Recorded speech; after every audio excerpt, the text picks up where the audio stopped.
નમસ્કાર વિદ્યાર્થી મિત્રો, આપ સૌનું વન ટચ એજ્યુકેશન ચેનલ પર હાર્દિક સ્વાગત છે। તો પ્રથમ પરીક્ષા માટે 2025 માટેના મોસ્ટ ટાઈમ પ્રશ્નો વિશે સામાજિક વિજ્ઞાન અને જે તમારે સેક્શન ડી એટલે કે કુલ 4 ગુણના જે 20 માર્ક્સનું તમારું સેક્શન ડી છે, તો આ જે મોસ્ટ ટાઈમ પ્રશ્નો આપવાના છે એમાંથી જ તમારે પ્રથમ પરીક્ષાની અંદર પૂછાવાના છે। તો આ પ્રશ્નોને પ્રાયોરિટી આપી અને ફરજિયાત તમારે તૈયાર કરવાના રહેશે। તો ચાલો વિડીયોની શરૂઆત કરીએ છીએ। એ પહેલા ચેનલ ઉપર નવા હો તો ચેનલને અચૂક સબસ્ક્રાઇબ કરી નાખો। તો ચાલો જોઈએ। તો સેક્શન ડી ની આપણે વાત કરીએ તો સેક્શન ડી ની અંદર તમારે કુલ 7 પ્રશ્નો આપેલા હશે અને 7માંથી કોઈ પણ 4 પ્રશ્નો તમને જે આવડે તે તમારે લખવાના છે અને એ 4 પ્રશ્નો નકશા પૂર્તિના ફરજિયાત રહેશે। આવી રીતે તમારું સેક્શન ડી છે એ 20 માર્ક્સનું રહેશે। હવે આપણે મોસ્ટ ટાઈમલી પ્રશ્નોની વાત કરીએ તો ચોથા ચેપ્ટરનો પ્રશ્ન છે એમાંથી તમારે પ્રથમ પરીક્ષામાં પૂછાય છે, બોર્ડની પરીક્ષામાં નહીં પૂછાય। તો આની અંદર પહેલું છે તક્ષશિલા વિદ્યાપીઠ વિશે નોંધ લખો। એના પછી નીચે આપેલું ચિત્ર કઈ વિદ્યાપીઠનું છે તે ઓળખી એના વિશે વિસ્તૃત સમજ આપવાની છે। આ ચિત્ર ઓળખવાનું તમારે પૂછી શકે છે। એના પછી ત્રીજો પ્રશ્ન છે વલ્લભી વિદ્યાપીઠ વિશે સવિસ્તાર નોંધ લખો।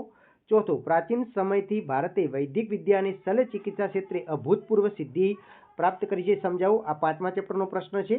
એના પછી પ્રાચીન ભારતે વાસ્તુશાસ્ત્ર વિશે માહિતી આપો અને પ્રાચીન ભારતે ગણિતશાસ્ત્રમાં સાધેલી પ્રગતિ વિશે નોંધ લખો અને ખગોળશાસ્ત્ર અને જ્યોતિષશાસ્ત્રમાં ભારતનું પ્રદાન સવિસ્તાર સમજાવો અને રસાયણશાસ્ત્ર એક પ્રયોગાત્મક વિજ્ઞાન છે, આ વિધાન સમજાવો।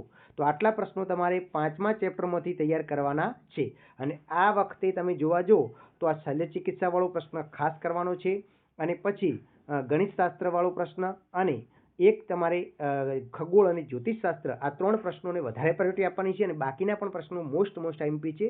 તો આ 5મા ચેપ્ટરના પ્રશ્નો તૈયાર કરી નાખજો। કોઈ પણ આમાંથી 2 પ્રશ્નો આવવાના છે। પછી આપણે વાત કરીએ તો 10મા ચેપ્ટરની અંદર ભારતમાં કૃષિ ક્ષેત્રે થયેલા સંસ્થાગત સુધારા જણાવો। પછી ભારતમાં હરિયાળી ક્રાંતિ વિશે સવિસ્તાર સમજાવો। પછી 11મું ભારતમાં આજે અનાજનું સંરક્ષણ કરવાની સાથી જરૂર બન્યું છે। એના પછી જે ભારતમાં કૃષિ ક્ષેત્રે થયેલા ટેકનિકલ સુધારા સમજાવો અને વિશ્વ બજાર અને ભારતની ખેતી વિશે નોંધ લખો અને તેલબિયા પાક વિશે સવિસ્તાર જણાવો અને ઘઉંના પાક વિશે માહિતી આપો અને ભારતની કૃષિ પદ્ધતિઓ સવિસ્તાર સમજો। આટલા પ્રશ્નો તમારે 10મા ચેપ્ટરમાંથી કરવાના છે અને 17મા ચેપ્ટરની વાત કરીએ તો બેરોજગારી દૂર કરવાના ઉપાયો જણાવો। પછી જો ભારતમાં બેરોજગારી ઘટાડવી છે તો શ્રમ શક્તિનું યોગ્ય આયોજન શ્રેષ્ઠ પુરવાર થઈ શકે છે, કેવી રીતે? પછી વિશ્વ શ્રમ બજારનો ખ્યાલ સ્પષ્ટ કરો અને ભારતમાં બેરોજગારીના સ્વરૂપોની ચર્ચા કરવાની છે અને ગરીબી ઘટાડવાના મુખ્ય સરકારી ઉપાયોની સમજૂતી આપો। તો આટલા પ્રશ્નો તમારે સેક્શન ડી માટે તૈયાર કરવાના છે। આઈ હોપ કે આ વિડીયો તમને ઉપયોગી સાબિત થશે અને ફરીથી આપણે નવા વિડીયો સાથે ટૂંક સમયની અંદર મળીશું। ત્યાં સુધી વિડીયોને લાઇક કરી નાખો અને તમારી તૈયારી શરૂ કરી નાખો।